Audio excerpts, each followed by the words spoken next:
ಎಲ್ರಿಗೂ ನಮಸ್ಕಾರ. ಪೊಲಿಟಿಕಲ್ ಮಸಾಲಾ ದೋಸೆ ಕಾರ್ಯಕ್ರಮಕ್ಕೆ ಸ್ವಾಗತ ಸುಸ್ವಾಗತ. ನಾನು ಕುರಿಬಾಂಡ್ ಸುನಿಲ್. ಜನವರಿ 6ನೇ ತಾರೀಕು ಇಲ್ಲಾಂದರೆ 9ನೇ ತಾರೀಕು ಸಿಹಿ ಸುದ್ದಿ ಕಾಂಗ್ರೆಸ್ ಅಲ್ಲಿ. ಯಾರಿಗೆ? DK ಶಿವಕುಮಾರ್ ಸಾಹೇಬರಿಗೆ CM ಆಗ್ತಾರಾ? ಎಸ್, ಖಂಡಿತ. ಜನವರಿ 6ನೇ ತಾರೀಕು ಇಲ್ಲ 9ನೇ ತಾರೀಕು. ಯಾಕೋ ತಾರೀಕು ಫಿಕ್ಸ್ ಆಗಿಬಿಟ್ಟಿದೆಯಾ ಅನ್ನೋದು ಒಂದು ಅನುಮಾನ ಬರ್ತಾ ಇದೆ. ಯಾಕಂದರೆ ಇಕ್ಬಾಲ್ ಹುಸೇನ್ ಅವರು ಹೇಳಿರೋಂಥದ್ದು ನಾನು ಮೊನ್ನೆ ಕೂಡ ಹೇಳಿದ್ದೆ ನಿಮಗೆ. ಇಕ್ಬಾಲ್ ಹುಸೇನ್ ಅವರು ಯಾಕೆ ಆಗಬಾರ್ದು, ಅವರು DK ಅವರು ಯಾಕೆ ಆಗಬಾರ್ದು, ಅವ್ರಿಗೊಂದು ಅವಕಾಶ ಸಿಗಬೇಕು ಅಂತ ಹೇಳಿದರು. ಜನವರಿವರೆಗೂ ಕಾಯ್ದು ನೋಡಿ ಅಂತ ಹೇಳಿದರು. ಇನ್ನೇನು ಬಂತು ಜನವರಿ 10ಕ್ಕೆ. ಸೊ DK ಶಿವಕುಮಾರ್ ಸಾಹೇಬರು 2 ವರ್ಷಕ್ಕಾದರೂ CM ಆಗ್ತಾರಾ? ಕಾಂಗ್ರೆಸ್ಸಲ್ಲಿ ಅವರು CM ಆಗ್ತಾರಾ? ಕುರ್ಚಿ ಬಿಟ್ಕೊಡೋಕ್ಕೆ ರೆಡಿಯಾಗಿದ್ದಾರಾ ಸಿದ್ದರಾಮಯ್ಯ ಸಾಹೇಬರು? ಹೈಕಮಾಂಡ್ ಕಡೆಯಿಂದ ಬಂತ ಗ್ರೀನ್ ಸಿಗ್ನಲ್. ಎಸ್, ಕಾದು ನೋಡಬೇಕಾಗಿದೆ. ಸೊ ಜನವರಿ 6 ಇಲ್ಲ 9ಕ್ಕೆ DK ಶಿವಕುಮಾರ್ ಸಾಹೇಬರು CM ಆಗ್ತಾರೆ ಅನ್ನೋ ಒಂದು ಮಾಹಿತಿ ಬರ್ತಾ ಇದೆ. ಇನ್ನು ಬಾಂಗ್ಲಾದೇಶದಲ್ಲಿ ಆಲ್ರೆಡಿ ನಮ್ಮ ಆಕ್ರಮಣ ಶುರು ಆಗ್ಬಿಟ್ಟಿದೆ. ವಾರ್ ಶುರು ಆಗ್ಬಿಟ್ಟಿದೆ ಆಲ್ರೆಡಿ. ಸೊ ಬಾರ್ಡ್ರಲ್ಲಿ ನಮ್ಮ ಭಾರತದ ಯೋಧರು ಆಲ್ರೆಡಿ ಈ ಒಂದು 2-3 ಜಾಗಗಳನ್ನ ಉಡಾಯಿಸಿ ಬಿಸಾಕ್ಬಿಟ್ಟಿದ್ದಾರೆ. ಸೊ ಆಲ್ರೆಡಿ ಈಗ ಗದ ಶುರು ಆಗ್ಬಿಟ್ಟಿದೆ. ಎಲ್ಲಿ ಗೊತ್ತಿರಬೇಕು ನಿಮಗೆ, ಏನಪ್ಪ ಅಂದರೆ ಬಾಂಗ್ಲಾದೇಶದಲ್ಲಿ ಗದ ಶುರು ಆಗ್ಬಿಟ್ಟಿದೆ. ಗದ ನಡಗಕ್ಕೆ ಶುರು ಆಗ್ಬಿಟ್ಟವ್ರಂತೆ. ಯಾಕಂದರೆ ಆರ್ಮಿ ಆಲ್ರೆಡಿ ಅಲ್ಲಿ ಹೋಗ್ಬಿಟ್ಟಿದೆ. ಇನ್ನು ಹಿಂದೂ ಕಾರ್ಯಕರ್ತಗಳು ಕೂಡ ಅವರು ರೆಡಿ ಆಗಿಬಿಟ್ಟಿದ್ದಾರೆ ಬಾರ್ಡ್ರಲ್ಲಿ, ಒಳಗೆ ಬಿಡಿ ನಮಗೆ ಅಂತ. ಇನ್ನು ಕೆಲವರು ಬಾರ್ಡ್ರ್ ದಾಟಿಬಿಟ್ಟು ಅಲ್ಲಿಂದನೇ ನುಗ್ಗಿ ಓಡೋಗ್ತಾ ಇದ್ದಾರಂತೆ. ಇನ್ನು ಕೆಲವರು ಬಾಂಗ್ಲಾದೇಶದವರು ಇಲ್ಲಿ ಆಸಾಮ್ದಲ್ಲಿರೋರನ್ನ ಓಡಿಸ್ತಾ ಇದ್ದಾರೆ, ಬಾಂಗ್ಲಾದೇಶದೊಳಗಡೆ ನೀವು ಹೋಗ್ರಿ ಅಂತ. ಸುಮಾರು ಜನ ಮುಸ್ಲಿಮ್ನವರು ಅಲ್ಲಿದ್ದವರು ಆಸಾಮದಲ್ಲಿ ಎಲ್ಲ ಬಾಂಗ್ಲಾದೇಶಕ್ಕೆ ವಾಪಸ್ ಕಳಿಸ್ತಾ ಇದ್ದಾರೆ. ಅವ್ರನ್ನ ಯಾರನ್ನೂ ಇಟ್ಕೊಳ್ಳೋದಿಲ್ಲ ಇಲ್ಲಿ. ಬಾಂಗ್ಲಾದೇಶದವ್ರು ಯಾರೂ ಇರೋಂಗಿಲ್ಲ ಅಂದ್ಬಿಟ್ಟು ಆಸಾಮದಲ್ಲಿ ಉಳ್ಕೊಂಡ್ಬಿಟ್ಟಿದ್ರು ಇಷ್ಟು ವರ್ಷದಿಂದ. ಸೊ ಈಗ ಅಲ್ಲಿಗೆ ಅವ್ರನ್ನ ಕಳಿಸ್ತಾ ಇದ್ದಾರೆ. ಇನ್ನು ಜಮೀರ್ ಅಹಮದ್ ಸಾಹೇಬ್ರು, ಕಾಂಗ್ರೆಸ್ MLA ಜಮೀರ್ ಅಹಮದ್ ಸಾಹೇಬ್ರು ಆಪ್ತರ ಡ್ರಗ್ಸ್ ಕೇಸಲ್ಲಿ ಬಂಧನ. ಜಮೀರ್ ಅಹಮದ್ ಸಾಹೇಬರು ಆಪ್ತರವರು 4 ಬಂಧನ. 4 ಜನ ಡ್ರಗ್ಸ್ ಕೇಸಲ್ಲಿ ಅರೆಸ್ಟ್ ಆಗಿದ್ದಾರೆ. ಯಾರು? ಜಮೀರ್ ಅಹಮದ್ ಸರ್ ಅವ್ರಿಗೆ ತುಂಬ ಬೇಕಾದವರು ಆಪ್ತರು. 4 ಜನನ ಅರೆಸ್ಟ್ ಮಾಡಿದ್ದಾರೆ ಡ್ರಗ್ಸ್ ಕೇಸಲ್ಲಿ. ಏನ್ರಿ ಇದು, ಎಂತೆಂಥ ಲಿಂಕ್ಗಳು ಇಟ್ಕೊತಾರ್ರಿ ಡ್ರಗ್ಸ್ ಡೀಲರ್ಸು. ಎಸ್, ಇನ್ನೂ ವಿಚಾರಗಳು ಹೇಳ್ತೀನಿ, ಜಸ್ಟ್ ವೇಟ್ ಆ್ಯಂಡ್ ವಾಚ್. ಇನ್ನು ಯಾರ್ಯಾರು ಹೊರಗಡೆ ಬರ್ತಾರೆ ಗೊತ್ತಿಲ್ಲ. ಈಗ 4 ಜನ ಸಿಕ್ಕಾಕೊಂಡಿದ್ದಾರೆ. ಆ 4 ಜನಕ್ಕೆ ವರ್ಕ್ ಹತ್ತಿದ್ರೆ ಅವ್ರು ಇನ್ನು 4 ಜನದ 5 ಜನದ ಹೆಸರು ಹೇಳ್ತಾರೆ. ಸೊ ಇನ್ನೂ ಎಷ್ಟು ಜನ ಸಿಕ್ಕಾಕೊಂತಾರೆ ಅಂತ ಗೊತ್ತಿಲ್ಲ, ಸಿಕ್ಕಾಕೊಂಡೇ ಹಾಕ್ಕೊಳ್ತಾರೆ. ಎಸ್, ಅದು ಜಮೀರ್ ಅಹಮದ್ ಅವ್ರಿಗೆ ತುಂಬ ಬೇಕಾದವರಂತೆ, ಆಪ್ತರು ಸಿಕ್ಕಾಕೊಂಡಿರೋಂಥದ್ದು. ಅನ್ವರ್ ಭಾಷಾ ವಿದ್ಯಾನಗರದಲ್ಲಿ, ದಾವಣಗೆರೆ ವಿದ್ಯಾನಗರದಲ್ಲಿ ಅವ್ರನ್ನ ಪೊಲೀಸ್ನವರು ಅರೆಸ್ಟ್ ಮಾಡಿದ್ದಾರೆ. ವಿದ್ಯಾನಗರದಲ್ಲಿ, ದಾವಣಗೆರೆಯಲ್ಲಿ. ಇವರು ಬಂದು ಜಮೀರ್ ಅಹಮದ್ ಸಾಹೇಬರು ಆಪ್ತ ಅಂತೆ. ಅನ್ವರ್ ಭಾಷಾ ಏನು ಸಾಹೇಬ್ರೆ, ಎಂತೆಂಥವ್ರು ಲಿಂಕ್ ಇಟ್ಕೊಂಡ್ಬಿಟ್ಟವ್ರೆ. ಏನರಪ್ಪ ಇದು, ಎಲ್ಲ ದೊಡ್ಡ ಲಿಂಕ್ಗಳಲ್ಲಪ್ಪ ಡ್ರಗ್ಸ್ ಕೇಸಲ್ಲಿ. ಇನ್ನು ಮಲ್ಲೇಶ್ವರಂ ಕೆನರಾ ಬ್ಯಾಂಕಲ್ಲಿ ನಡೆದಿರೋಂಥ ಘಟನೆ. ಬ್ಯಾಂಕ್ ಮ್ಯಾನೇಜರ್ ರಘು ಅಲ್ಲಿ ಬರುವಂಥ ಗ್ರಾಹಕರ ಅಕೌಂಟಲ್ಲಿ ನಿಮಗೆ ಲೋನ್ ಕೊಡಿಸ್ತೀನಿ ಅದು ಇದು ಅಂತೇಳಿ ಅವ್ರ ಹತ್ರ ಸೈನ್ ಹಾಕ್ಸ್ಕೊಂಡು 4 ಕೋಟಿವರೆಗೂ ದುಡ್ಡು ತಗೊಂಡು ಸ್ವಾಹ ಮಾಡಿ ಹಾಕಿದ್ದಾನೆ. ಹೆಂಗೆ ಗೊತ್ತಾಯಿತು ಇದು ಸರ್ಕಾರಕ್ಕೆ, ಹೆಂಗೆ ಗೊತ್ತಾಯಿತು ಅಂತ ಹೇಳಿದ್ರೆ, ಅಲ್ಲಿ ಇದಕ್ಕೆ ಕೆನರಾ ಬ್ಯಾಂಕಿಗೆ ಹೆಂಗೆ ಗೊತ್ತಾಗೋಯ್ತು ಅಂದರೆ, ಆಡಿಟ್ ಅಂತ ಮಾಡ್ತಾರಲ್ಲ, ಅವಾಗ ಮಾಡಬೇಕಾದ್ರೆ ಸ್ವಲ್ಪ ಡೌಟ್ ಬಂದಿದೆ. ಏನಿದು ಹಿಂಗೆ ದುಡ್ಡು ಯಾರ್ಯಾರೋ ಇದು ಮಾಡಿದಾರಲ್ಲ, ಲೋನ್ ಹೆಂಗಿದು ಯಾವ ಥರ ಅಂತ. ಸೊ ಗ್ರಾಹಕರ ಹತ್ರ ನಿಮ್ಗೆ ಲೋನ್ ಸಿಗುತ್ತೆ ನೆಕ್ಸ್ಟ್ ಫ್ಯೂಚರ್ ಅಂತೇಳಿ ಅವ್ರಿಗೆಲ್ಲ ಸೈನ್ಗಳು ಹಾಕಿಸ್ಕೊಂಡು ಅವ್ರ ಹೆಸರಲ್ಲಿ ಇವ್ನು ಲೋನ್ ತೊಗೊಂಡಿರೋಂಥದ್ದು. 3.5 ಇಂದ 4 ಕೋಟಿವರೆಗೂ ಲೋನ್ ತೊಗೊಂಡಿದ್ದಾನೆ ರಘು. ಕೆನರಾ ಬ್ಯಾಂಕಲ್ಲಿ ನಡೆದಿರೋಂಥದ್ದು ಮಲ್ಲೇಶ್ವರಮಲ್ಲಿ. ಮ್ಯಾನೇಜರೇ ಹಿಂಗಾಗ್ಬಿಟ್ರೆ ಹೆಂಗಪ್ಪ, ಪೊಲೀಸ್ನವರೇ ಈಗ ಕಳ್ಳರಾಗ್ಬಿಟ್ಟವ್ರೆ.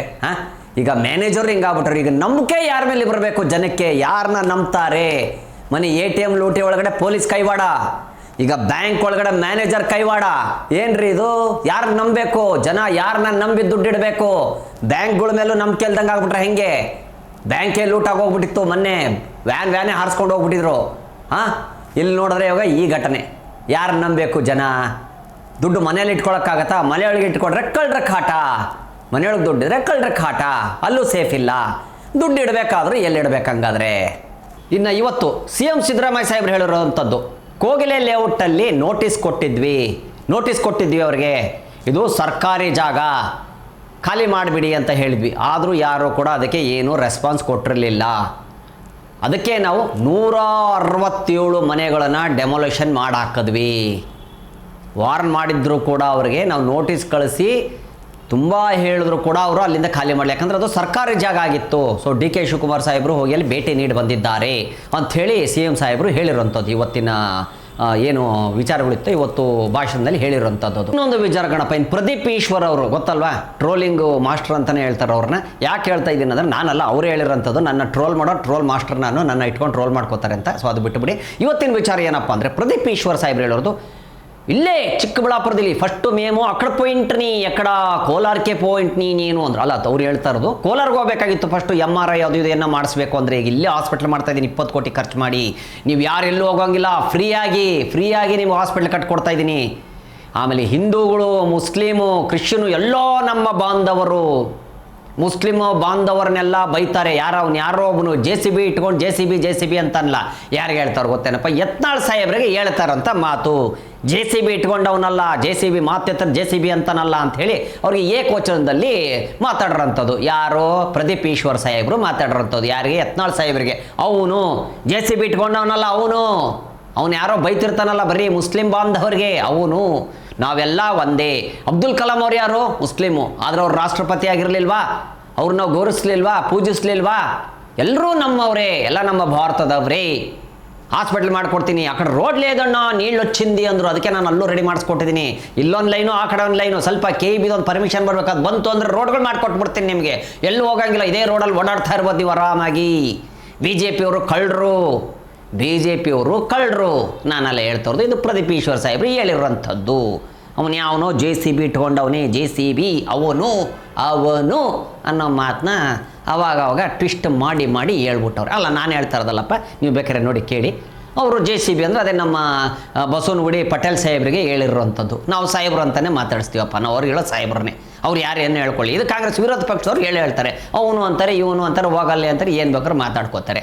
ನಾವು ಕಣ್ಣಿಂದ ನೋಡಿದ್ದು, ಕಿವಿಯಿಂದ ಕೇಳಿದ್ದು ಮಾತ್ರ ನಾನು ಹೇಳೋದಪ್ಪ ಪೊಲಿಟಿಕ್ಸ್ ಮಸಾಲೆ ದೋಸೆಯಲ್ಲಿ, ಓಕೆನಾ? ಇನ್ನು ಒಂದು ಹಳ್ಳಿಯಲ್ಲಿ ನಡೆದಿರೋಂಥ ಘಟನೆ, ಕ್ರಿಸ್ತರು ಇಲ್ದಿರೋಂಥ ಜಾಗ ಅಂದರೆ ಕ್ರಿಶ್ಚಿಯನ್ಸ್ ಇಲ್ದಿರೋಂಥ ಜಾಗದಲ್ಲಿ ಪ್ರಚಾರಕ್ಕಂತ ಕ್ರಿಶ್ಚಿಯನ್ ಅವರು ಬಂದಿದ್ದಾರೆ ಪ್ರಚಾರ ಮಾಡೋದಕ್ಕೆ. ಹಿಂಗೆ ನಮ್ಮ ಇದು ಕ್ರಿಶ್ಚಿಯನಲ್ಲಿ ಹಂಗಿರುತ್ತೆ ಅಂತ ಪ್ರಚಾರ ಮಾಡಕ್ಕೆ ಬಂದಿದೆ. ಆ ಜಾಗದಲ್ಲಿ ಯಾರೋ ಕ್ರಿಶ್ಚಿಯನ್ಸ್ಗಳು ಇರಲಿಲ್ವಂತ. ಅದಕ್ಕೆ ಆ ಊರು ಗ್ರಾಮಾಂತರ ಜನ ಹಿಂದೂಗಳೆಲ್ಲ ಸೇರ್ಕೊಂಡವ್ರಿಗೂ ಓಡಿಸ್ಬಿಟ್ಟವ್ರೆ, ಜಗಳ ಆಡ್ಬಿಟ್ಟವ್ರೆ. ನೀವ್ಯಾಕೆ ಇಲ್ಲಿ ಪ್ರಚಾರ ಮಾಡ್ತಿದ್ದೀರಾ ಅಂದರೆ ಅವರು ಕನ್ವರ್ಟ್ ಮಾಡ್ಕೊಳಕ್ಕೆ ಬಂದಿರ್ತಾರೆ, ಕ್ರಿಶ್ಚಿಯನ್ಗೆ ಕನ್ವರ್ಟ್ ಏನಾದ್ರು ಮಾಡ್ಕೊಳಕ್ಕೆ ಬಂದಿರ್ತಾರೆ. ಸೊ ಅದು ಊರು ಜನಕ್ಕೆ ಗೊತ್ತಾಗ್ಬಿಟ್ಟು ಅವರೆಲ್ಲ ಸೇರ್ಕೊಂಡು ಗಲಾಟೆ ಮಾಡಿ ಅವ್ರನ್ನ ಓಡಿಸ್ಬಿಟ್ಟವ್ರೆ. ಇದು ಒಂದು ಗ್ರಾಮದಲ್ಲಿ ನಡೆದಿರುವಂಥ ಘಟನೆ. ಇನ್ನೋ ವಿಚಾರಗಳವೇ ಹೇಳ್ತೀನಿ. ಇನ್ನು ಕೋಗಿಲೆ ಲೇಔಟಲ್ಲಿ ಏನು ಘಟನೆ ಅಂದರೆ, ಅಲ್ಲಿ ಬಂಡೆಗಳಿತ್ತು. ಅಲ್ಲಿರೋ ಒಬ್ಬಳು ಅಮ್ಮ ಹೇಳಿರೋವಂಥದ್ದು, ಪಾಪ ಬಂಡೆಗಳಿತ್ತು ಸರ್, ಅದೆಲ್ಲ ಒಡೆದು ಇಲ್ಲೇ ಜೀವನ ಮಾಡ್ತಾಯಿದ್ರು ನಮ್ಮ ಅಪ್ಪ. ಆಮೇಲೆ ಆ ಬಂಡೆಗಳೆಲ್ಲ ಒಡೆದು ಎಲ್ಲ ನೆಲ ಸಮ ಆದಮೇಲೆ ನಾವು ಈಗ ಗುಡಿಸ್ಲು ಹಾಕೊಂಡು ಬದುಕ್ತಾ ಇದ್ವಿ ಸರ್. ನಮ್ಮ ಅಪ್ಪ ಅಮ್ಮ 40-50 ವರ್ಷದಿಂದ ಇಲ್ಲೇ ಇದ್ದವರು, ನಾವು ಆ ಜಾಗದಲ್ಲಿ ಗುಡಿಸ್ಲು ಹಾಕೊಂಡು ಬದುಕ್ತಾ ಇದ್ವಿ. ಅದನ್ನು ಕೆಣಕಾಕ್ಬಿಟ್ಟವ್ರು, ಈಗ ಬಂದು ಕೆಣಕ್ಬಿಟ್ಟವ್ರು ಸರ್ ಅಂಥೇಳಿ ಅವ್ರು ಹೇಳಿರೋಂಥದ್ದು. ಕಾಂಗ್ರೆಸ್ ಸರ್ಕಾರದಲ್ಲಿ ಈ ಥರ ಆಗ್ತಾ ಇದೆಯಲ್ಲ ಸರ್, ಹೆಂಗೆ ಸರ್ ಅಂತ ಇನ್ನು ಕೆಲವರು ಮಾತಾಡ್ತಾ ಇದ್ದಾರೆ.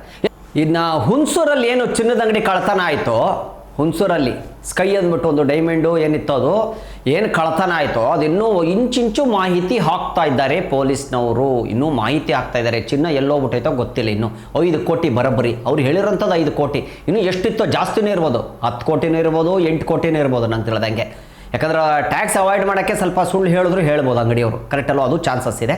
ಜಾಸ್ತಿನೂ ಇರ್ಬೋದು, ಕಡಿಮೆನೂ ಇರ್ಬೋದು, ಹೇಳೋಕ್ಕಾಗಲ್ಲ. ಬಟ್ ಹೀಗಾಗಿ ಇನ್ನೂ ಮಾಹಿತಿಗಳನ್ನ ಪಡಿತಾ ಇದ್ದಾರಂತೆ. ಇನ್ನೂ ಎಲ್ಲೋದ್ರು ಏನು ಅಂತ ಇನ್ನೂರ್ಗೊಂದಿಷ್ಟು ಕ್ಲೂ ಸಿಕ್ಕಿಲ್ಲ. ಒಂದಿಷ್ಟು ಇಂಚು ಮಾಹಿತಿ ಬರೀ ಪಡಿತಾ ಇದ್ದಾರೆ, ಬಟ್ ಇನ್ನೂ ಸಿಕ್ಕಾಕೊಂಡಿಲ್ಲ ನೋಡಿ ಕಳ್ಳರು. ಏನು ನಡೀತಾ ಇದೆ ಗುರು ಬೆಂಗಳೂರಲ್ಲಿ, ಅದು ನಮ್ಮ ಕರ್ನಾಟಕದಲ್ಲಿ ನಡೀತಾ ಇರೋಂಥದ್ದು. ಅದು ಏನು ಹುಣಸೂರು ಮೈಸೂರು ಹತ್ರ ನಡೆದಿರೋಂಥದ್ದು. ಬೆಂಗಳೂರಲ್ಲಿ ನೋಡಿದ್ರೆ ATM ಕಳ್ತನ, ಆ ಗಾಡಿನೇ ನಿಲ್ಲಿಸ್ಬಿಟ್ಟು ಗಾಡಿನೇ ತಗೊಂಡು ಹೋಗ್ಬಿಟ್ಟಿದ್ರು. ಏನ್ರಿ ಇದು ಇಷ್ಟು ಖತರ್ನಾಕ್ ಆಗ್ತಾಯಿದೆ. UP ಬಿಹಾರು ಇಲ್ಲ ಆ ರೇಂಜ್ಗೆ ಆಗ್ತಾಯಿದೆ ನಮ್ಮ ಕರ್ನಾಟಕ. ಯಾಕಂದ್ರೆ ಅಲ್ಲಿರೋರೆಲ್ಲ ಬಂದು ಸೇರಿಕೊಂಡು ಮಾಡಿರೋಂಥದ್ದು.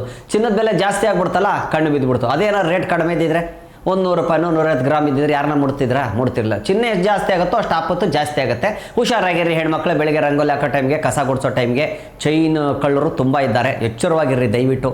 ನಾವೇ ನೋಡ್ತಾ ಇರ್ತೀವಿ ಕೆಲವು ಜಾಗದಲ್ಲಿ CC ಫುಟೇಜ್ಗಳಲ್ಲಿ ನಡೆದಿರುವಂಥ ಘಟನೆಗಳು.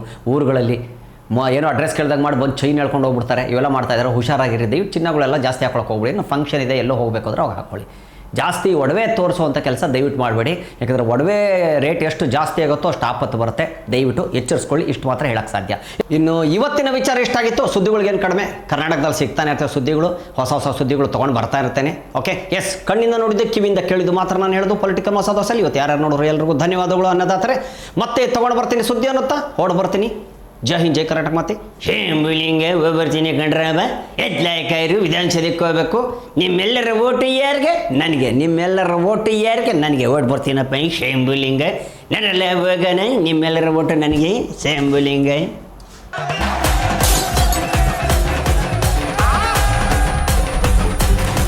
ಕ್ಷಣ ಕ್ಷಣದ ಸುದ್ದಿಗಳಿಗಾಗಿ ಫ್ರೀಡಂ ಟಿವಿ ಸಬ್ಸ್ಕ್ರೈಬ್ ಮಾಡಿ, ಲೈಕ್ ಮಾಡಿ ಹಾಗೂ ಫಾಲೋ ಮಾಡಿ. ಹೊಸ ಸುದ್ದಿಗಳ ನೋಟಿಫಿಕೇಶನ್ಗಾಗಿ ಬೆಲ್ ಐಕಾನ್ ಮೇಲೆ ಕ್ಲಿಕ್ ಮಾಡಿ.